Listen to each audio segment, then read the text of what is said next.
Welcome to the Slop Farm. Enjoy the video.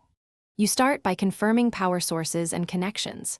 Remove the battery pack or AA cells, then test with a fully charged pack or fresh cells because weak batteries are the most common cause. Once done, inspect the controller's power button and the USB port for dirt or bent pins. Clean gently with compressed air. Next, plug the controller directly into the console or PC with a known good USB cable to see if it powers on wired. This tells you whether it's a battery or hardware issue. If the wired test powers the controller, perform a soft reset by holding the Xbox button for 10 to 15 seconds to clear temporary faults. Once reset, make sure the console or Windows has the latest controller firmware. Connect wired and follow on-screen firmware prompts because outdated firmware can block startup.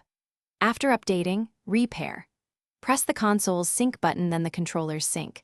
On PC, remove the device from Bluetooth and add it again. These steps fix software and pairing-related power failures.